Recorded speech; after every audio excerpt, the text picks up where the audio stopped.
Hello दोस्तों, स्वागत है आपका अपने यूट्यूब चैनल ड्रीम खाकी पर। तो जैसा कि आप लोगों को पता है कि हम लोग दिल्ली पुलिस के लिए जो मेहनत कर रहे हैं, तो आज संडे है, तो आज हम लोगों को मतलब अपनी मेहनत को जो चेक करने का है, तो प्लेटफॉर्म RWA उस पर हम लोग देखते हैं, मॉक टेस्ट लगाते हैं, देखते हैं कि जो मेहनत हम लोग कर रहे हैं सही डायरेक्शन में जा रही है या नहीं जा रही है।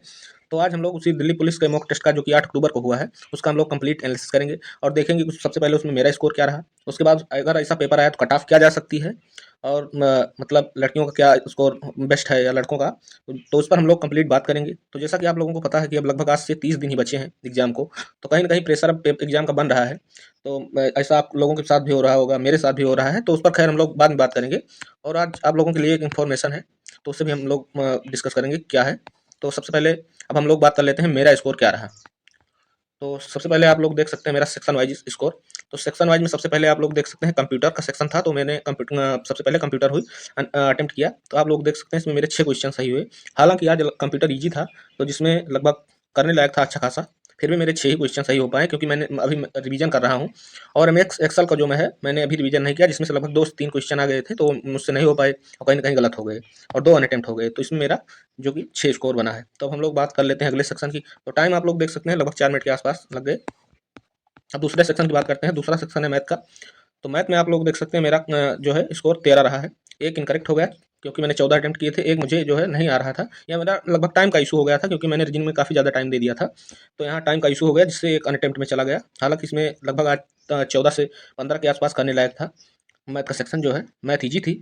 थोड़ा सा 2-3 क्वेश्चन जो है मॉडरेट थे, बाकी नॉर्मल ही थी मैथ। तो हम लोग अगर टाइम आप लोग देख सकते हैं, तो टाइम लगभग 23 मिनट के आसपास मेरा लगा है इसमें। अगला आप लोग देख सकते हैं जो है रीजनिंग का। तो रीजनिंग में आप लोग देख सकते हैं कि मेरा जो इनकरेक्ट है, 6 क्वेश्चन हुए हैं। हालांकि जब से मॉक टेस्ट हो रहा है, आपकी बार मेरा ऐसा पहला मॉक टेस्ट है जिसमें मेरे रीजनिंग में इतने क्वेश्चन गलत हुए। इससे पहले मेरे कभी इतने क्वेश्चन गलत नहीं हुए थे, लगभग 23-24 हमेशा स्कोर रहता था।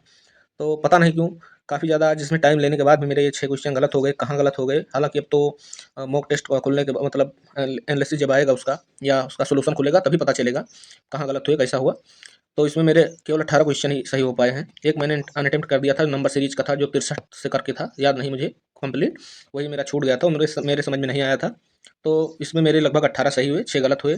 तो टाइम की अब अगर हम बात करें, तो आप लोग देख सकते हैं आज इसमें मेरा काफ़ी ज़्यादा टाइम लगा, लगभग 35 मिनट टाइम लग गया। पता नहीं क्यों इतना टाइम लगने के बावजूद भी इसमें मेरे काफ़ी क्वेश्चन गलत हो गए। फिर अब हम लोग बात कर लेते हैं अगले सेक्शन की। अगला सेक्शन जीके का है, आप लोग देख सकते हैं। तो जीके में आज लगभग 38 क्वेश्चन सही हुए। अब आप लोग बोलेंगे कि इतने क्वेश्चन कैसे सही हो गए, तो मैं आप लोगों को बता दूं कि आज जीके का जो लेवल था, जितने भी पेपर मॉक टेस्ट हुए हैं अभी तक RWA पे दिल्ली पुलिस के, उन सबसे कहीं न कहीं आज बहुत ही ईजी जीके का लेवल था। तो जैसा कि जो बच्चे शुरुआत से तैयारी कर रहे होंगे और जीके वगैरह अच्छे से पढ़ रहे होंगे, तो आज उनका कहीं न कहीं लगभग 40 के आस-पास स्कोर, तो लगभग मेरे 38 इसमें हो गए। तो अब हम लोग बात कर लेते हैं इसमें टाइम। आप लोग देख सकते हैं टाइम मेरा जो है लगा है 20 मिनट के आस-पास। 20 मिनट इसमें मेरे लग गए। इसके बाद जैसा कि आप लोग देख सकते हैं, ओवरऑल स्कोर मेरा आप लोग देख सकते हैं कि 71 स्कोर बना है 100 में से। तो यहाँ तो कट ऑफ आप लोग देख सकते हैं क्लियर है। लेकिन मुझे ऐसा लगता है पर्सनली कि मेरा जो रीजनिंग की वजह से स्कोर काफ़ी कम चला गया, नहीं तो अगर 4-5 क्वेश्चन उसमें सही हो जाते, तो यहाँ लगभग 75 के आसपास बन जाते, तब स्कोर अच्छा था। हालांकि ठीक है, जो भी बना। आप लोग रैंक भी देख सकते हैं कि लगभग 6000 बच्चों ने दिया था, जिसमें लगभग 162 मेरी रैंक है। परसेंटाइल की बात करें तो आप लोग देख सकते हैं परसेंटाइल मेरी 97 है, और करेक्ट 75। इनकरेक्ट आप लोग देख सकते हैं 16 है, और 9 जो है अनअटेम्प्ट में चले गए हैं। तो यही मेरा ओवरऑल स्कोर रहा। तो अब हम लोग बात कर लेते हैं सेक्शन वाइज, मतलब कितना उठाने लायक था, कैसा लेवल था किस सेक्शन का, और गुड स्कोर जो है आज के लिए क्या रहने वाला है। उसके बाद हम लोग कट ऑफ पे फिर बात करेंगे कि कट ऑफ ऐसा पेपर रहा तो कितनी जा सकती है। तो अब हम लोग बात कर लेते हैं सेक्शन वाइज। तो जैसा कि आप लोग देख सकते हैं कि अब हम लोग बात करने वाले हैं सेक्शन वाइज की। तो सेक्शन वाइज जो मेरा अनुमान है, तो मैं ये पर्सनली अपने अनुमान से बता रहा हूँ, बाकी आप लोगों का जो भी राय हो कमेंट में आप लोग बताइएगा कि कैसा रहा कैसा नहीं रहा। बाकी मुझे जो लगा मैं उसे बता रहा हूँ। तो मुझे ऐसा पर्सनली लगा कि लगभग रीजनिंग में आज 20 से 21 क्वेश्चन बनाने लायक थे। अब आप लोग बोलेंगे कि आपका तो 18 ही सही हो पाया है, तो मेरा भाई जो गलत हो गया, पता नहीं फिगर का गलत हो गया, कैसा गलत हो गया। बाकी आज लगभग 20 जो है, 20 to 21 रीजनिंग के लिए बेस्ट होगा, और जिन्होंने मतलब रीजनिंग को अच्छे से अटेम्प्ट किया होगा, उनका लगभग इनसे इससे प्लस भी होगा। किसी किसी का 23 होगा, 24 होगा। तो रीजनिंग मतलब बहुत हार्ड नहीं थी, वो पता नहीं कहाँ से मुझसे मिस्टेक हो गया, कैसे हो गया, मेरे भी समझ में नहीं आया। हालांकि अब खुलेगा तभी पता लगेगा। तो अब आप लोग देख सकते हैं, तो रीजनिंग में यही लगभग 20 से 21 बनाने लायक थे। अब हम लोग बात कर लेते हैं मैथ में। तो मैथ में लगभग आज 13 से 14 13 से 14 क्वेश्चन बनाने लायक थे, क्योंकि मैथ जो है, मैं शुरुआत से जब से मॉक टेस्ट हो रहा है, मुझे ऐसा लगता है पर्सनली कि इतनी ईजी मैथ कभी मॉक टेस्ट में नहीं दी गई है। हालांकि ऐसी मैथ जो है एग्जाम में भी नहीं आने वाली है, क्योंकि एग्जाम में जो है इससे कहीं ना कहीं लेवल अप ही रहेगा। तो आज लगभग 13, 14, 15 तक स्कोर जो है बेस्ट हो रहने वाला है। कंप्यूटर की भी बात कर लेते हैं। कंप्यूटर 9 से 10 करने लायक था, लगभग 10 ही करने लायक था, क्योंकि कंप्यूटर भी काफ़ी ईजी था। अब आप लोग बोलेंगे कि तो आपका तो रिवीजन नहीं हुआ है, तो कैसे बता रहे हैं? तो मैं आप लोगों को बता दूं कि मैंने पढ़ रखा है पूरा, बस मेरा रिवीजन नहीं है। क्वेश्चन मुझे जो आए थे स्टेटमेंट वाइज एक्सेल के, तो वो मेरे समझ में नहीं आ रहा था। बाकी अगर जिसने सही से कंप्यूटर पढ़ा है और रिवीजन किया है प्रॉपर, उसके लगभग आज 9 या 10 के आसपास ही स्कोर इसमें होंगे। अब हम लोग बात कर लेते हैं जीके की। तो जीके में आप लोग देख सकते हैं 30+। तो आज जिसने भी जीके थोड़ा मेहनत करके पढ़ा है, तो उसके लगभग आज जीके में 30+ ही बने होंगे। इससे कम स्कोर जो है जीके के लिए बहुत, मेरे हिसाब से बहुत गड़बड़ है। अगर इससे कम आ रहा है, लगभग 25 से डाउन अगर चला गया है, तो आप बिल्कुल मतलब आप जीके पे बहुत मेहनत करने की जरूरत है आप लोगों को, क्योंकि जीके इससे नॉर्मल नहीं आएगी पेपर में, इससे कठिन रहने वाली है। तो अब हम लोग बात कर लेते हैं ओवरऑल जो है बेस्ट स्कोर क्या रहा। तो आप लोग जैसा कि देख सकते हैं, ओवरऑल इस बेस्ट स्कोर जो है लगभग 70 से 75 के बीच में है। तो 70 से 75 के बीच में है। अब आप लोग बोलेंगे कि आपका स्कोर इतना है इसलिए बोल रहे हैं, तो भाई मैं बता दूं कि मेरा स्कोर जो है आज मेरे हिसाब से जो है नहीं सही है, क्योंकि मेरा रीजनिंग में लगभग 5 से 6 क्वेश्चन गलत हो गया, जो कि एग्जाम में इतना गलत करने पर सिलेक्शन बिल्कुल भी नहीं होने वाला है। तो मैं अपने हिसाब से नहीं बता रहा हूँ, बाकी ये मेरा अनुमान है। अगर आप लोगों को गलत लगे या जो भी सही लगे, वो आप लोग कमेंट में बता सकते हैं। आप लोगों के लिए कमेंट सेक्शन खुला है, तो वहाँ अपनी राय जरूर दें। क्यों, तो यहाँ मुझे जो सही लगा, तो मैं वही आप लोगों को बता रहा हूँ कि लगभग आज से 70 से 75 के बीच में जिनके हैं स्कोर, वो समझ लीजिए कि वो बहुत बेस्ट कैटेगरी में आ रहे हैं और उनका लगभग सिलेक्शन का चांस बनेगा पेपर में। अब हम लोग बात कर लेते हैं कट ऑफ की, कि अगर ऐसा पेपर आया तो कट ऑफ ओवरऑल क्या रहने वाली है।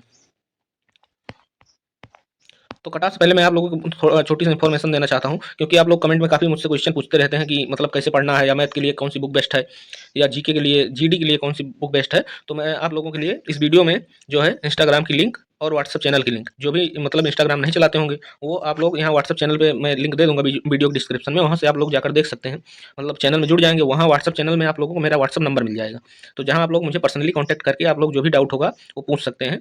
और वहीं आप लोगों को इंस्टाग्राम का भी लिंक मिल जाएगा, अगर आप लोग चलाते हैं तो वहाँ से भी जाकर देख सकते हैं, मुझसे जुड़ सकते हैं।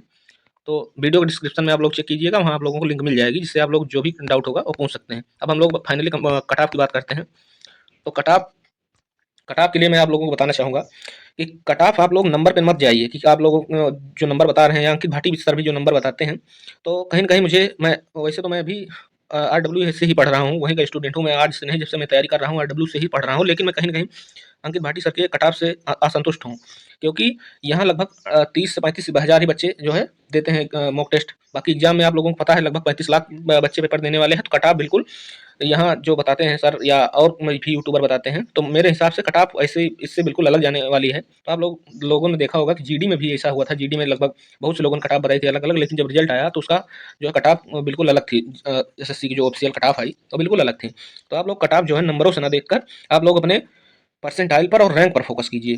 तो अगर आप लोगों की रैंक बढ़िया है, परसेंटाइल भी बढ़िया है, तो आप लोग बिल्कुल बेस्ट जा रहे हैं। आप लोग पेपर दीजिए, जैसा मतलब मेरे अनुमान से अगर आप लोगों की परसेंटाइल और रैंक अच्छी है, तो पेपर भी अच्छा जाएगा। अब यही मैं मतलब लिख के भी लाया हूँ कि लड़कों के लिए क्या रैंक होनी चाहिए, लड़कियों के लिए क्या होनी चाहिए। तो आप लोग जैसे कि देख सकते हैं, बॉयज़ के लिए जो रैंक है वो लगभग मेरे अनुमान से 500 के अंदर अगर आप लोग आ रहे हैं रैंक में, तो आप लोग बेस्ट हैं।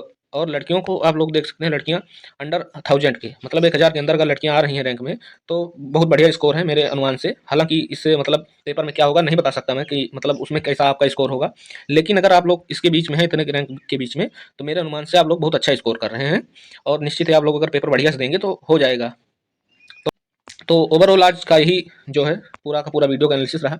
आप लोगों को वीडियो कैसी लगी आप लोग जरूर बताइएगा, और आप लोगों का जो भी सजेशन हो या किसी से रिलेटेड कोई भी कंफ्यूजन हो, तो आप लोग बिल्कुल पूछ सकते हैं, क्योंकि मैं भी आप लोगों में से ही एक हूँ। मैं भी तैयारी कर रहा हूँ, आप भी तैयारी कर रहे हैं, तो कुछ चीज़ें मैं आपसे सीखता हूँ, और कुछ चीज़ें मैं आप लोगों को भी बताता हूँ जो मुझे सही लगता है। तो आप लोग बिल्कुल अपनी राय जो है कमेंट सेक्शन में बता सकते हैं, क्योंकि हम लोग बिल्कुल एक समान हैं। और मेरी मतलब एक कट ऑफ मैं बता दूंगा कि कट ऑफ जो बताते हैं या तैयारी के दौरान ही कट ऑफ आप लोगों को बता देते हैं, मेरे अनुमान से कट ऑफ उन्हें नहीं बतानी चाहिए, क्योंकि कट ऑफ का किसी को पता नहीं है, कोई एसएससी के वहाँ बैठा नहीं है स्टाफ में, तो वहाँ से कट ऑफ डिसाइड कर देगा, और फिर अभी पेपर भी नहीं हुआ है, तो कट ऑफ बताना कहीं न कहीं मुझे गलत लगता है। तो आप लोगों को क्या राय है इस पर, आप लोग कमेंट में ज़रूर बताएँ। स्कोर आप लोग अपना ज़रूर शेयर करें, और वीडियो कैसी लगी ये भी बताएँ। अगर अच्छी लगी हो तो चैनल को सब्सक्राइब कर लीजिएगा। Thank you.